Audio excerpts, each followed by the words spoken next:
फिर से मेहर हो मेरे घर पर, मेरे पोते पोती इतने बड़े इंसान बने, उनके हाथों से बड़े बड़े काम हो। दुआ करो उन बच्चों के लिए। और उनका वो लेकर उन लोगों ने सिर पर रखकर ऐसे ही हाथ रख करके वापिस आए। मेरा वहां कार्यक्रम हो रहा था मंदिर में, जहां मंदिर बन रहा था।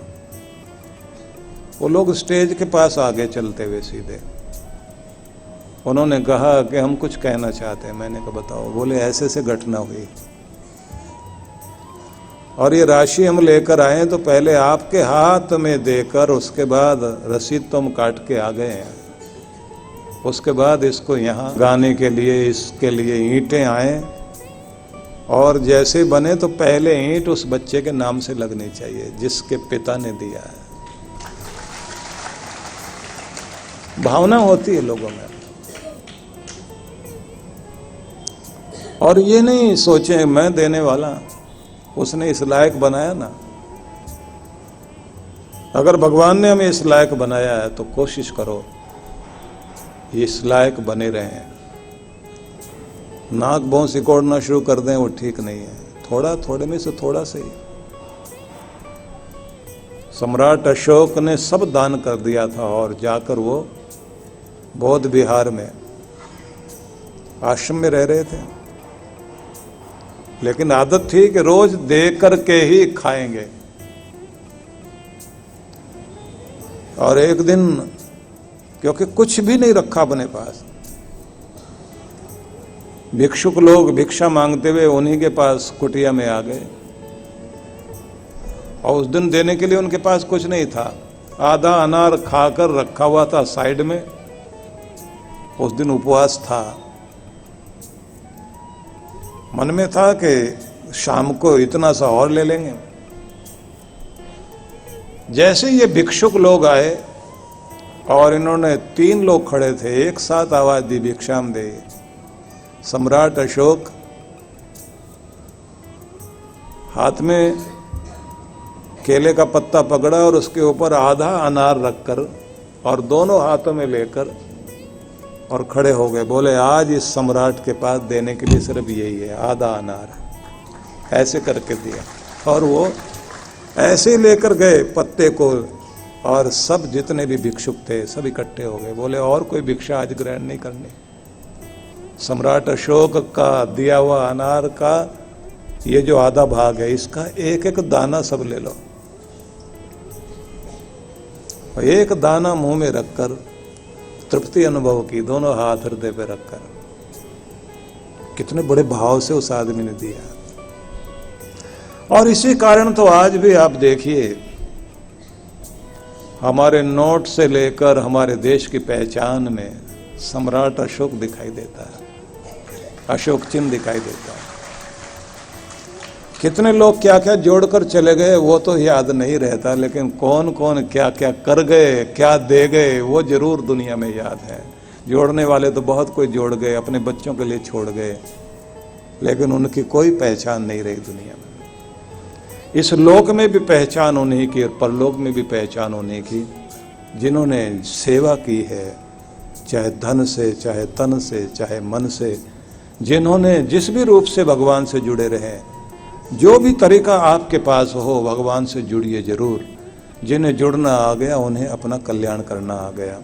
भगवान श्री कृष्ण समझाते हैं कि ये मेरा आदेश है कि तुम इस दुनिया में सुकृत कर रहे हो या दुष्कृत कर रहे हो, सबसे मुक्ति पा जाओ। बुद्धि का प्रयोग इस तरह से करो कि दुनिया में उलझने से नहीं सुलझने की कोशिश कीजिए, ऊपर उठते हुए चलो और हर पल तस्मात् योगाय युज्यस्व, योग का प्रयोग करो।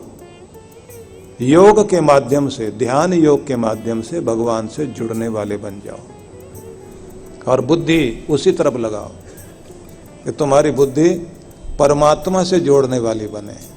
वो तरीका अपनाओ जिससे आप भगवान के हो सकें, भगवान की तरफ जा सकें।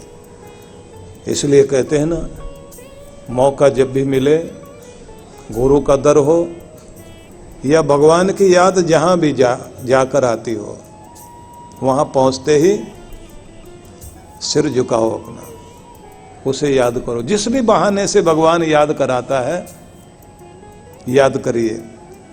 गुरु का दर मिल जाए तो कहते हैं ना कि झुको है हजरत तालिब, दरे हबीब है ये, कि उस प्यारे का दरवाजा है। झुको है हजरत तालिब, दरे हबीब है ये, यही है वो दर जहां सर झुकाए जाते हैं। इस दुनिया के आगे नहीं, दुनिया के मालिक के आगे सर झुकाओ। क्योंकि जब आपको ये सिर झुकाना आ जाए, नाम जपना आ जाए, तो ये याद रख लीजिए आपको जुड़ना आ गया भगवान से। अपना भोजन का एक कण भी मुख में रखते हो, उसको धन्यवाद देकर, उसका शुक्र मनाकर अपने भोजन को प्रसाद बना लीजिए। अपनी कमाई में से कुछ भाग पवित्र कार्यों में लगाकर और फिर अपने घर में यूज करने के लिए तैयारी कीजिए। आपका धन भी प्रसाद बन जाएगा, भगवान का अमृत प्रसाद होगा, वो आपका कल्याण करेगा। हर स्थिति में भगवान से हम कैसे जुड़ सकते हैं, कैसे अपने आप को मिला सकते हैं, यही बुद्धि योग अपनाना चाहिए। बुद्धि को इस तरह बना लें कि हम हर स्थिति में जुड़े रहें, भगवान से जुड़ना आ जाए। इसी को भगवान कृष्ण ने योग कहा है। और मजा ये है कि सारे गीता के हर अध्याय को देखिए, उसी के साथ भगवान ने एक शब्द का प्रयोग किया है, योग। पहला अध्याय विषाद योग। विषाद मतलब निराशा, निराशा को भी योग बना दिया। हमारी निराशा वो भी योग बन जाए, मतलब आपकी यात्रा परमात्मा की ओर हो जाए। कहां पहुंचना चाहते, मंजिल क्या है, भगवान। एक एक कदम आगे बढ़ा रहे हैं भगवान की ओर, तो भोग से योग की ओर यात्रा, प्रदर्शन से आत्मदर्शन की यात्रा, चिंता से चिंतन की यात्रा, कोलाहल से मौन की यात्रा, शोर की दुनिया से शांति की दुनिया की यात्रा, अर्जन से विसर्जन की यात्रा और व्यथा से व्यवस्था की यात्रा। आपको ये शब्द सुन के अच्छा लग रहा है, लेकिन चिंतन नहीं हो रहा। एक एक पर ध्यान दीजिए। जैसे चिंता जीवन में है, तो यात्रा यहां से किधर ले जाइए, चिंतन में। व्यथा में है आप, पीड़ा में है, यात्रा को आगे बढ़ाइए, ले जाइए व्यवस्था में। क्योंकि व्यथा तब हटेगी जब जीवन में व्यवस्था आएगी। व्यवस्थित हो जाइए, व्यथा गई। और चिंता आई है तो चिंतन में अपने आप को लगाना शुरू कर दीजिए। खुद के साथ मीटिंग कीजिए, परेशानी क्यों आती है उसके ठीक ढंग से प्लानिंग करो कि क्यों आती है, ये कारण ढूंढकर उसका निवारण शुरू कर दीजिए। चिंतन से चिंता जाएगी और व्यवस्था से व्यथा जाएगी, और प्रदर्शन से कल्याण नहीं होगा, आत्मदर्शन से कल्याण होगा। भोग की जिंदगी आनंद नहीं देगी, योग की जिंदगी आनंद देगी। आपके कोलाहल से आपको शांति नहीं मिलेगी, मौन में उतरने से शांति मिलेगी। तो अपनी यात्रा को भगवान से जोड़ना शुरू कर दीजिए, आप देखेंगे कल्याण शुरू हो गया। तो आप पहले ही सोच लीजिए कि भूलोक से शिवलोक की यात्रा शुरू हो गई मेरी। कायरता को मैंने वीरता में बदल दिया है। अब भागना छोड़ दिया है, जागना शुरू कर दिया है। जिंदगी से भाग नहीं रहे, अब जागने की तरफ चल पड़े हैं। तो इसको कहते हैं योग युक्त हो जाना। इसे कहा जाता है कि आप अपनी बुद्धि का प्रयोग करने लग गए हैं। प्रयोग भी उस तरह से, किस तरह से भगवान से मिला जा सकता है, कैसे भगवान की तरफ चला जा सकता है। और ये ध्यान रख लीजिए कि आप भगवान की तरफ चलें, इसका परिणाम यही है कि जिंदगी में आपकी शांति आ रही है, तृप्ति आ रही है, संतुष्टि आ रही है, धन्यवादी हो गए, मुस्कुराहट से भर गए, मधुरता से युक्त हो गए, ज्यादा तृप्त और ज्यादा खुशहाल अनुभव करना। भक्ति आपको एकदम अलग दुनिया में लेकर जाती है। भक्ति का मतलब केवल ये नहीं है कि उदास हुए बैठे हैं या थोड़ी देर के लिए कीर्तन भजन किया और उसके बाद घर में आ गए, लेकिन फिर वैसे के वैसे रहे। आपको कनेक्ट होना है भगवान से और उसके आनंद को अपनी ओर खींचना है। आपके नियम में एक चीज आ जानी चाहिए। वो क्या? कुछ दिन, एक सप्ताह का आप नियम बना लीजिए कि इन दिनों मैं चुंबक बन गया हूं प्रसन्नता का। पूरे ब्रह्मांड से मैंने प्रसन्नता को अपनी तरफ खींचना है। अब प्रसन्नता को खींच रहे हैं आप, खुश रहना, मुस्कुराते रहना है और मुस्कुराहट का कारण बनना है, अपनी भी दूसरों की भी। तो आप ये देखेंगे, अगर आपका मन इधर लग गया, जैसे आप किसी से बात कर रहे होते ना, कोई हंसने की बात सुनाने लग जाए, दूसरे को भी हंसने की बातें याद आने लगती हैं, क्योंकि आप वातावरण बनाने लगे हैं। फिर उसने एक सुनाई तो आपको दो याद आने लग जाती हैं, फिर आप और सुनाते हैं। और उसके बाद तो ये होता है कि वो आधा पौना घंटा आपका ऐसा आनंद में बीतता है, न जाने कहाँ कहाँ की हंसने की बातें शुरू हो जाती हैं। और जब आप हंसते जाते हैं, फिर तो छोटी सी बात पे भी हंस रहे होते हैं, क्योंकि आपका चुंबक जुड़ गया प्रसन्नता से। प्रसन्नता से अपने आप को जोड़कर एक सप्ताह तक का अभ्यास कर लीजिए। मुझे खुश रहना है और खुश रखना है। अब बीच बीच में वो स्थितियां आएंगी कि आपका मूड बिगाड़ेंगे, फिर से अपने आप को ठीक करो और फिर से मुस्कुराहट शुरू कर दीजिए। और अगर आप ये अभ्यास करते हैं तो ये ध्यान रख लेना, दुनिया की हर चीज आपको हंसाने की कोशिश करेगी। और अगर आपका ध्यान गुस्से में है, किसी को दी एक गाली, दूसरे ने डबल करके पहुंचा दी आपकी तरफ, आपको फिर एकदम 4 गाली एक साथ याद आती हैं और फिर गालियों का आदान प्रदान, क्योंकि आपका ध्यान जिस चीज पर चला गया वही चीज आपकी तरफ लौटने लग गई।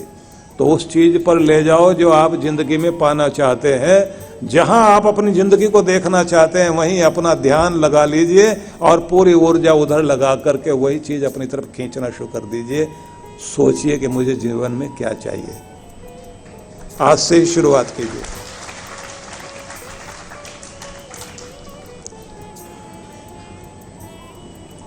एक चाइना में एक संत हुए हैं, बहुत बड़े चिंतक हुए हैं। उनको मानने वाले चाइना में 1.5 करोड़ के लगभग आज भी हैं। उनका नाम था कन्फ्यूशियस। वहां के लोग उनको कुंग फुत जू के नाम से जानते हैं। और बहुत बड़े चिंतक थे और बड़ा कुछ उनके बारे में लिखा गया। उनसे किसी ने पूछा कि आप मुस्कुराते रहते हो, हंसते रहते हो, कैसे संभव है ये? आदमी सब चाहते हैं खुश रहें, लेकिन खुश रहना आसान तो नहीं है, आप कैसे रह लेते हैं? बोले, मैं सुबह सुबह एक वाक्य दोहराया करता हूं। बड़ी गहरी बात कही उन्होंने। बोले, मैं हर दिन अपने से पूछता हूं, आज फिर एक नया दिन है, क्या इरादा करते हो, क्या वायदा करते हो, दुखी रहने का या खुश रहने का? तो फिर मैं अंदर से आवाज देता हूँ, नहीं, दुखी रहने का तो वायदा है नहीं, है तो खुश रहने का। बोले, तो फिर मुस्कुरा, और शाम तक मुस्कुराते ही रहना है और सोने तक मुस्कुराहट कायम रखनी है। कि बस मैं सुबह सुबह पूछ लेता हूँ अपने आप को, हाँ बोल, आज कैसे जियोगे, क्या इरादा है, रोने का, हंसने का, मुस्कुराने का? तो अंदर से आवाज आती है, मूड कैसा भी लेकिन मुस्कुरा करके ही जीना है। तो इसलिए मुस्कुराता हूँ, क्योंकि वायदा कर लेता हूँ रोज। अब ये बात आप भी पकड़ के देखिए, रोज पूछ लीजिए अपने आप को कि दिन फिर से शुरू हो रहा है, एक अवसर फिर दिया भगवान ने जीने का। हो सकता है कोई दिन ऐसा आए कि बस उस दिन सूरज को देख ही ना पाए।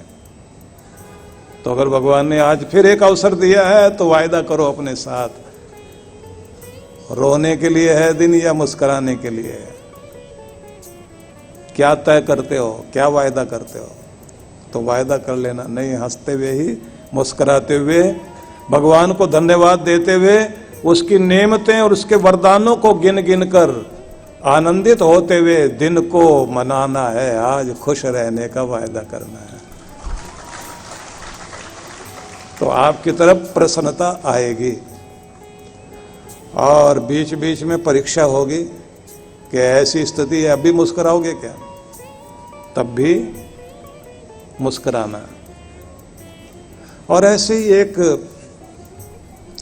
तिब्बती लोगों की गाथा आती है। वो 3 हंसने वाले संत थे, बहुत खुश रहते थे। तो लोग उनसे पूछते थे कैसे खुश रह लेते हो? तो क्या कहते थे? बस एक दूसरे की तरफ देखते हैं, जोर जोर से हंसते हैं। और वो बोलते थे हमारा उपदेश भी यही है। तो वो मार्केट में जाएं और लोगों के बीच जाकर खड़े हो जाएं, फिर एक दूसरे की तरफ देखकर जोर जोर से हंसें। लोग उनकी तरफ देखें, फिजूल हंस रहे हैं, तो फिर उनकी तरफ देखकर उन्हें पागल समझें, फिर लोग थोड़ा मुस्कुराएं, फिर जोर जोर से हंसें, और फिर उनकी तरफ देखकर ये हंसें, और उसके बाद फिर जमघट इकट्ठा हो जाए, और जैसे ही 15-20 आदमी इकट्ठे हो गए, ताली पर ताली मारे, जोर जोर से हंसे, उसके बाद ये कहे चलो हो गया काम, आगे चलते हैं, आगे वालों की तरफ चलते हैं। आगे चले गए, अगले चौराहे पर जाके खड़े हो गए, वहां जाके फिर एक दूसरे की तरफ देखा, जोर जोर से ताली मारी, जोर जोर से हंसे। लोगों ने आके कहा मामला क्या है? फिर वो भी उनको देखकर हंसे, और ऐसे ही 40-50 इकट्ठे हो गए, और फिर जैसे सारे हंसने लगे और फिर वहीं से निकल जाए, यहाँ का भी काम हो गया, चलो आगे चलते हैं।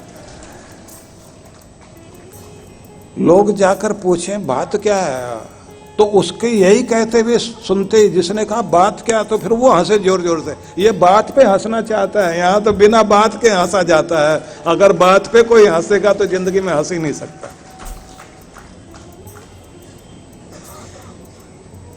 उनका नाम ही रख दिया लोगों ने, 3 हंसते हुए संत। हंसे, मुस्कुराए, शुरुआत हो सुबह की उनकी तो मुस्कुराते हुए, हंसते हुए, एक दूसरे को देखकर हंसे, भोजन करें तो जोर जोर से देखकर हंसे। एक दिन एक संत ने 2 दातुन अपने पास रख ली, एक इस्तेमाल की, एक संभाल के रख ली। दूसरा संत ने देखा, उसकी दातुन देख देख के जोर जोर से हंसे। दूसरा आ गया, वो भी देखकर हंसे। अब पहले वाला कहता क्यों हंसता है? बोले आज तक तो भगवान ने सारा सब संभाल के रखा, कल किस चीज की जरूरत पड़ेगी इसकी फिक्र ही नहीं की। आज पहली बार देखा ये आदमी हंसना भूल गया, जोड़ने की चिंता में पड़ गया, इसलिए देखकर हंसी आ रही है। उसने दातुन फेंक दी। जिसने आज के लिए दी है वो कल भी देगा, और जो कल के जोड़ने की चिंता में पड़ गया वो कभी हंस ही नहीं सकता, वो मुस्कुरा ही नहीं सकता। उसको तो हर समय रहेगा कल की फिक्र कर लें,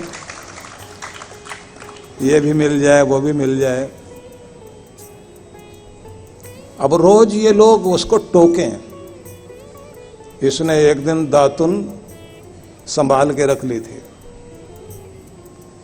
और थोड़े दिन ऐसे गुजरे कि जब वो मर गया बेचारा। जैसे मरा, एक कागज लिखा मिला, कागज पे लिखा था मुझे नहलाना मत,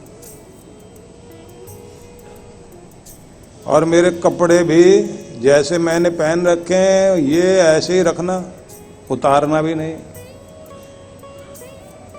अब ये दोनों जोर जोर से हंसे और कहें बड़ा कंजूस आदमी निकला, अपने कपड़े भी साथ ले जाना चाहता है, कपड़ों में भी कुछ छिपा रखा होगा, और नहाना भी नहीं चाहता। उन्होंने कहा जिंदगी भर हंसी बाटी है, अब हंसते हंसते विदाई देते हैं इसको। लेकर जा रहे थे, लोग भी साथ साथ इकट्ठे हो गए, शहर भर के लोग, 3 हंसाने वाले, हंसने वाले, खुश रहने वाले, आनंद के यात्री तीनों आज विदाई, तीनों में से एक विदाई ले गया, चलो छोड़ने चलते हैं। वैसे ही आनंद मनाते हुए जा रहे हैं, सबसे कहें कि भाई आनंद की यात्रा में था ये व्यक्ति, इसलिए आंख में आंसू मत लाना, क्योंकि रुलाने वाले तो दुनिया में बहुत हैं, हंसाने वाला एक था, खुश रहने वाला एक व्यक्ति था, तो तुम भी आनंद मनाते हुए उसको विदाई दो। जैसे ही उसको चिता पर रखा, आग लगाई गई, चारों तरफ से लोग घेर के खड़े हुए थे। और लोगों की आदत है जब ऐसी घटना होती है तो उदास होने लग जाती हैं आंखें, कुछ की आंखों में आंसू आ गए। इन लोगों की भी, इन दोनों महात्माओं की भी हंसी जो हर समय रहती थी वो रुक गई। ये जोड़ी टूट गई, 3 लोगों की थी, तीनों का में से आज 2 रह रहे हैं, जाने वाला जा रहा है। चिता में जैसे आग जली और इतने जोर से उसमें धड़ाम धड़ाम की आवाजें आनी शुरू हुई, जोर से जैसे बम फट गया हो ऐसी आवाज आई, धमाका आया और फिर फुलझड़ी छूटने शुरू हुई। और जो झटका लगा एक साथ लोगों को, और फिर लोगों को ध्यान में आया ये तो अपने मरते समय पटाखे वटाखे अपने अंदर भर के लेके आया था कि आखिर में भी झटका दे के जाऊंगा। और उसके बाद जो ताली बजा के लोग हंसे, सबके मुंह से एक ही बात निकली, मरते मरते भी हंसा कर गया है, रुला कर नहीं गया है, उसे जीना आता था। कहाँ ध्यान आपका, आनंद में, रोने में, दुख में, या खुश रहने में? जहां भी अपना ध्यान लगा लोगे वही चीजें आपकी जिंदगी में आकर जुड़ जाएंगी। हमारा ध्यान तो बढ़ता ही रहता है, फोकस किस चीज पर है? भगवान श्री कृष्ण कहते हैं अपना फोकस अपने भगवान में, भगवत्ता में जोड़ लीजिए, और वहाँ का जो ऐश्वर्य है वो जीवन में आना शुरू हो जाएगा। लेकिन ये भी ध्यान रखना है कि अपने अच्छे बुरे कर्मों का प्रभाव जो जीवन में जुड़ा हुआ है उससे इसी जन्म में मुक्ति पाने की चेष्टा करो, जिससे अगला जन्म जो है वो जन्म परमात्मा के धाम ले जाने वाला हो जाए। मतलब ये जन्म जो है आपको परमात्मा से जोड़ने वाला बन जाए, ये नहीं कि आप फिर दुनिया में दुख भोगें। कहते हैं जिसको कर्मों को ठीक ढंग से करना आ गया उसको योगी कहलाने का अधिकार मिल गया। बुद्धि की समता चाहिए। अब ये बुद्धि की समता क्या है, ये समझने की बात है। बुद्धि की समता ये है कि जैसे ही आपको किसी भी तरह की कोई चीज दुनिया की प्रभावित कर गई, गुस्सा, अहंकार या ईर्ष्या या बदले की भावना, दिमाग उसी में लगने लग जाता है फिर, और वही जतन ढूंढता है आदमी के दूसरे को कैसे मैं परेशान करूं, इसने मुझे तंग किया तो मैंने इससे बदला लेना, और दिमाग उधर ही लगेगा। भगवान ये कहते हैं ये बुद्धि तुम्हारी बहुत बड़ी चीज है, क्योंकि सारे जितने भी जीव मात्र हैं सबसे ज्यादा उत्कृष्ट बुद्धि भगवान ने मनुष्य को दी है। और ये बुद्धि का ही प्रभाव है जिसके कारण इंसान सभी पशु पक्षी कीट पतंगों के ऊपर राज करता है।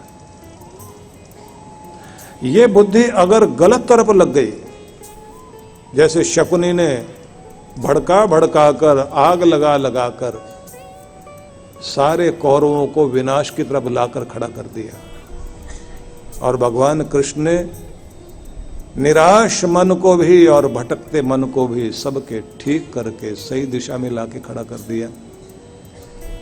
तो परिणाम क्या हुआ? राज्य तो मिला ही, लेकिन राज्य मिलने के बाद प्रजा सुखी हुई, धर्म राज शुरू हुआ, धर्म का राज्य शुरू हुआ। युधिष्ठिर राजगद्दी पर बैठे, राजगद्दी पर बैठे तो उनका प्रभाव देखिए आगे क्या हुआ। युधिष्ठिर जब राज कर रहे थे, प्रजा के अंदर वो चालाकी, छल, कपट, प्रपंच, धोखा देना, चोट पहुंचाना, बदला लेना, वो सब खत्म हो गया।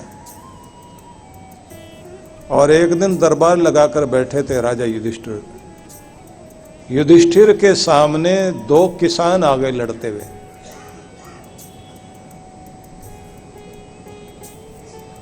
महाराज आप हमारा निर्णय कीजिए,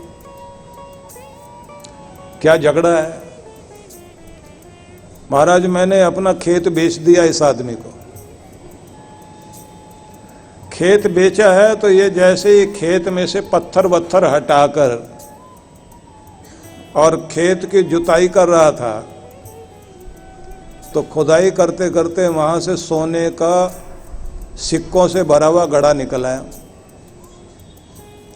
अब घड़ा निकल आया है तो महाराज ये मेरे पास लेकर आ गया और मुझे कहता है तुमने खेत बेचा था, तो तुमने तो खेत ही बेचा ना, मिट्टी बेची, खेत बेचा, तो ये सोने के सिक्कों से भरा हुआ तो आपने नहीं बेचा था। इतने तो पैसे मैंने आपको दिए भी नहीं जितना सिक्कों से भरा हुआ मुझे मिल रहा है, ये तो आपका, अपने आप पास रखो। तो मैंने इसको कहा कि इस समय इस धरती पर राज कर रहे हैं राजा युधिष्ठिर, और उन्होंने 1000 कष्ट सहे लेकिन धर्म नहीं छोड़ा, सत्य नहीं छोड़ा। महान चरित्रवान व्यक्ति हमारे देश का राजा है। तो ऐसे राज्य में हम रहते हैं। अगर मुझे ये घड़ा मिलना होता तो जमीन तो मेरी थी, मैंने भी खुदाई की है, मैंने भी हल चलाया, मुझे तो नहीं मिला। जैसे मैंने तुम्हें बेच दिया तुम्हें मिला, तो ये हक तुम्हारा है।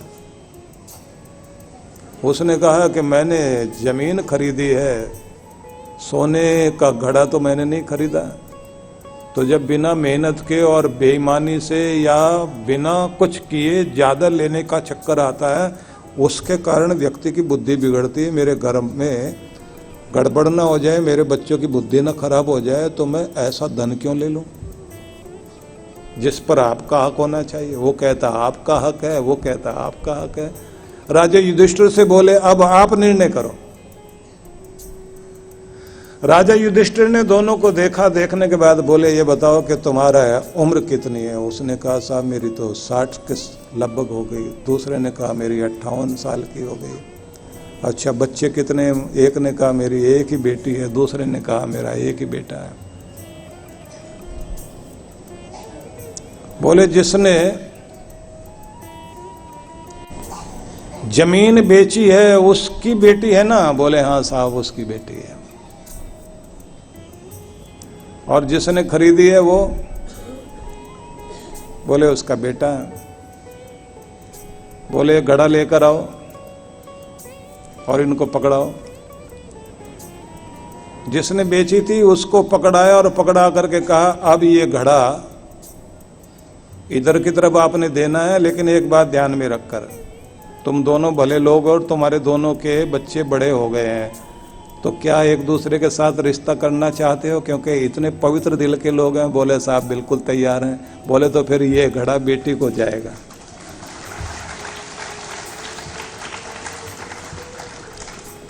बेटी बहू बनकर घर में लेकर जाएगी। तो मतलब जिसका था उसने भी दे दिया और जिसको मिलना था उसको मिल ही गया। और देखा जाए तो बेटी और दामाद दोनों संपन्न हो गए। संपन्न तो पहले से थे, फिर और हो गए। और उधर वाले भी कहते हैं महाराज आपने जो ये दिया है मेरी तो कमाई है नहीं, इनकी बेटी बहू बनकर आ रही है, लेकर आ रही है इस खजाने को। बोले बेटियों को दिया जाता है, और बेटी को दिया है तो वो बहू बनकर आई तुम्हारे घर में, तो अगर लक्ष्मी बनकर आई है तो तुम्हारा कल्याण ही करेगी। और ऐसी लक्ष्मी को, ऐसे धन को संभाल कर रखो, पवित्र कार्यों में लगाना है।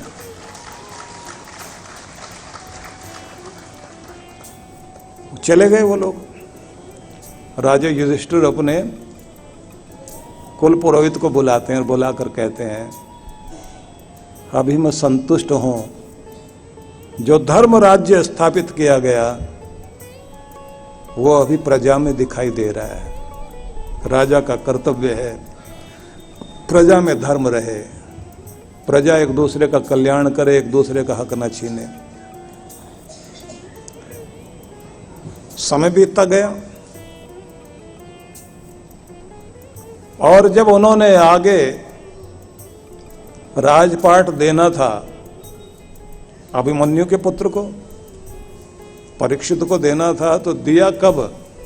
जब उनके दरबार में एक आदमी आया और आकर कहा, साहब मैं कुछ सामान लाया हूं, अगर आप इसको खरीद लें और राज्य की तरफ से ये बंटवाएं आगे तो बहुत भला होगा। क्या चीज लाए हो भाई? तो एक ताला लेकर आया। बोला साहब ये एक चीज है, घर में सामान रखा हुआ है, तो आदमी दरवाजे पर कुंडी लगाकर अगर इस यंत्र को लगा देगा ना तो उसका कोई सामान नहीं चुराएगा।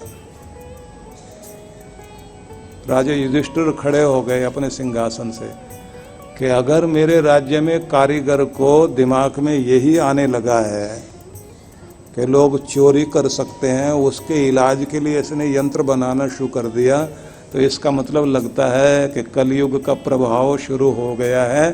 कलयुग के प्रभाव से पहले ही हम भी तपस्या करने चले जाएं तो अच्छा। परीक्षित को जाकर के उन्होंने राज्य संभलवा दिया और कह दिया, अब आप लोग संभालो, क्योंकि हमें धर्म के लिए राज्य दिया गया था और इस द्वापर युग में अभी तक धर्म का प्रभाव है, क्योंकि कृष्ण कृपा चल रही है। अब लगता है कि लोगों के लिए उनकी जो जरूरत पड़ेगी आगे चलकर, वैसा कारीगर ने यंत्र बना दिया है। उन्होंने कहा भैया अभी तो इसको लेकर जा, अभी तो हम हैं यहाँ, अभी जरूरत नहीं पड़ेगी, आगे जब जरूरत पड़ेगी, अगला राजा आने वाला है, तब देख लेना। और आप लोग जानते हैं अब तो ताला भी काम नहीं करता। अब हम उसी युग में जी रहे हैं जहाँ एटीएम उखाड़ के ले जाते हैं ना,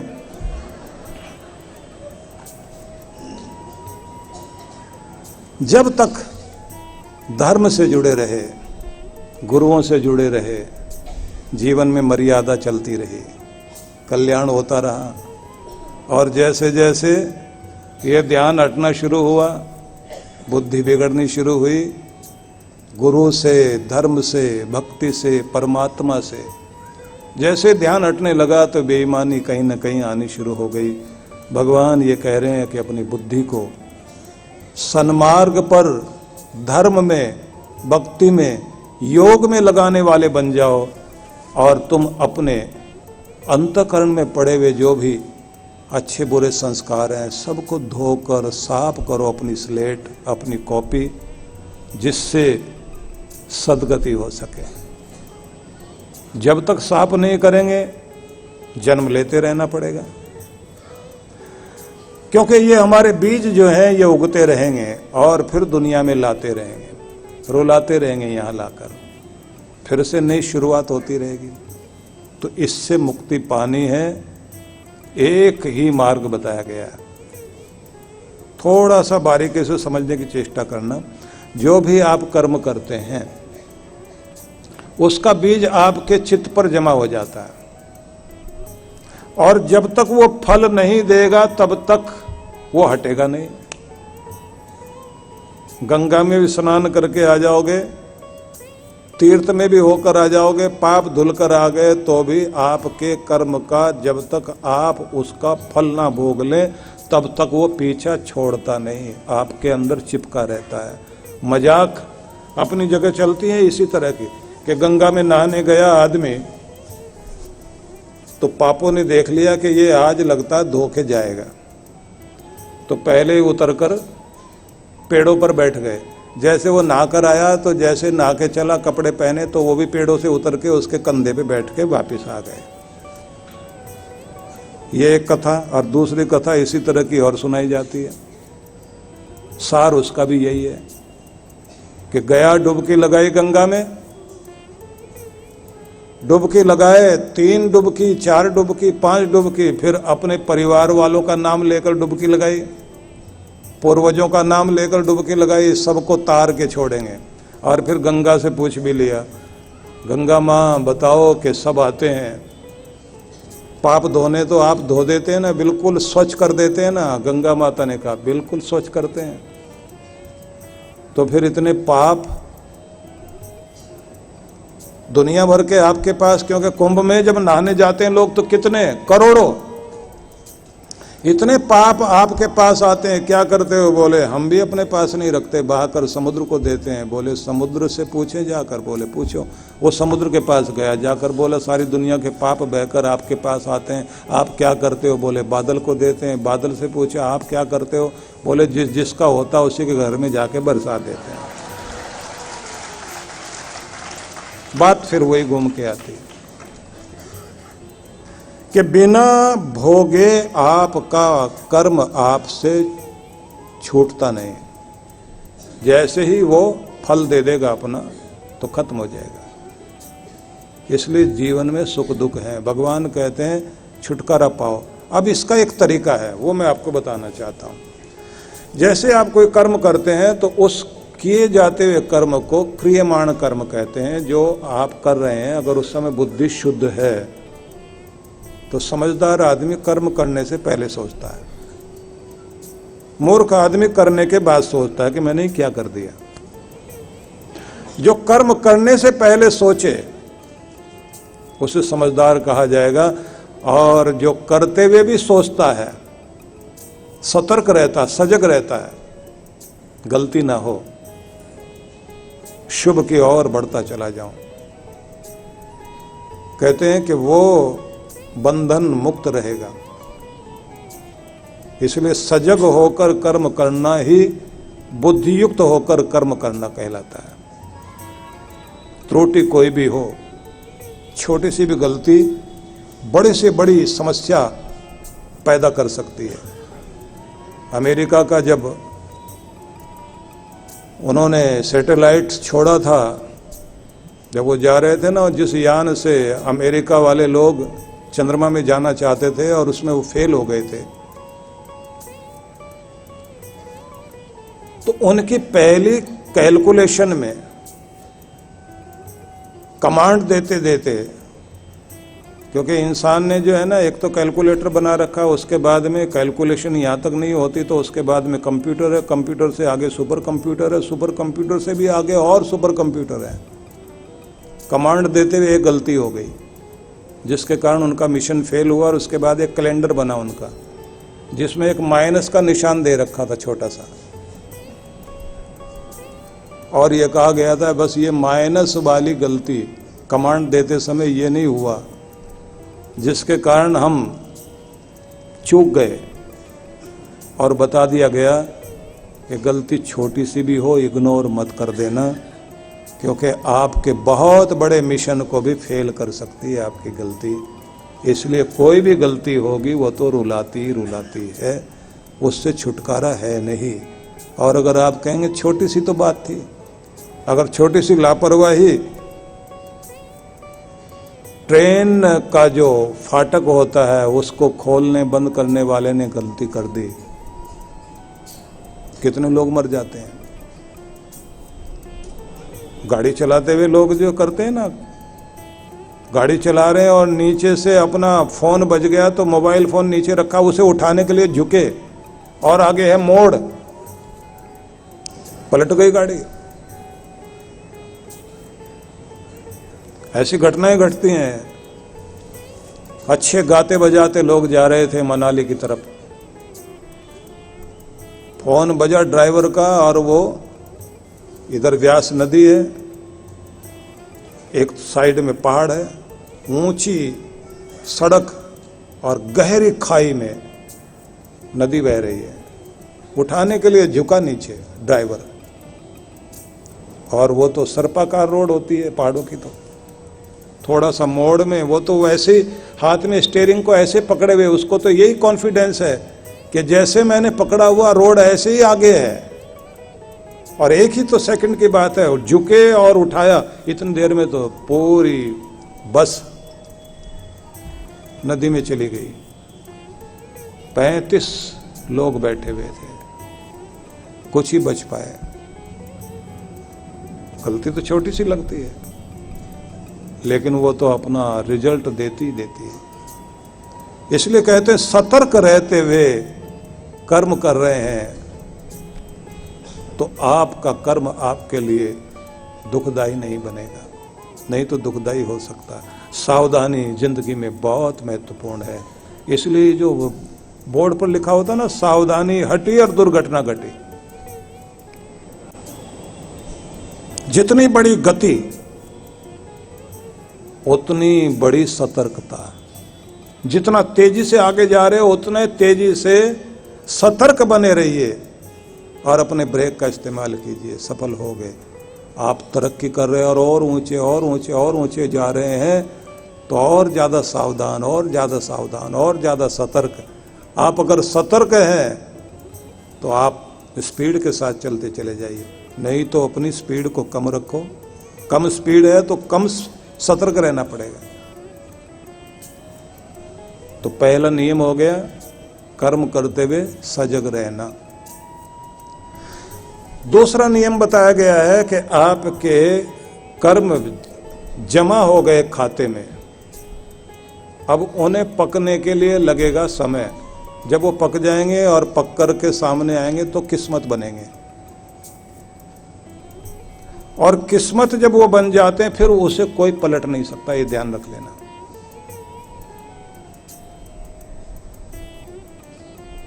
जैसे श्रवण कुमार को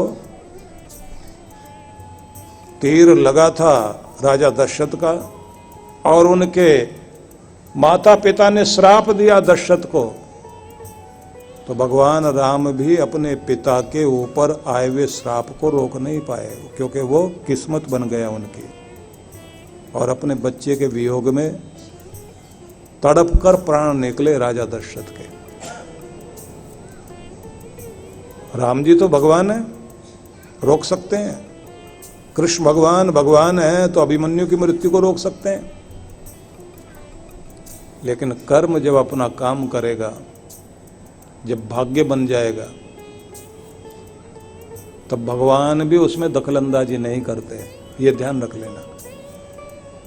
कितना भी कोई कहे कि मैं भाग्य बदल दूंगा, नहीं बदल सकता। जब वो सामने आएगा तो आएगा। इसलिए बड़ा हो या छोटा हो, भाग्य तो नचाता ही नचाता है। भाग्य खेल दिखाएगा तो आपको तख्त पर बैठाएगा, और भाग्य जब दूसरा खेल दिखाता तो तख्ते पे लटका देता, फांसी का तख्ता, कहीं भी ले जाएगा आपको। तो एक नियम ये बताया गया कि वो भाग्य बनने से पहले आपके पास एक प्रयोग है कि जो बीज आपके अंतःकरण में पड़े हुए हैं उन्हें आप तप से, साधना से, समाधि से निर्मूल कर दें, जला दें। जैसे कोई बीज भून दिए जाएं तो फिर वो उगते नहीं, ऐसी व्यवस्था तपस्या की कही गई है। इसलिए आपके पूर्वज लोग तप करने के लिए वन में जाया करते थे, इसलिए इतने आश्रमों में जाके बैठते थे, इसलिए इतना कुछ किया जाता था कि हम अपने आप को निर्मल कर दें। भगवान ये कहना चाहते हैं, तस्मात् योगाय युजस्व, योग का सेवन करो, तपस्या का सेवन करो, क्योंकि यही है जो आपको पाप ताप से मुक्ति दिलाएगा। योग कर्म सुकौशलम, कर्मों को कुशलता से करना आ जाए, बस इसी का नाम योग है, क्योंकि मुक्ति का कारण यही बनेगा। बस इसी को याद रखिए। आप सबको बहुत बहुत शुभकामनाएं।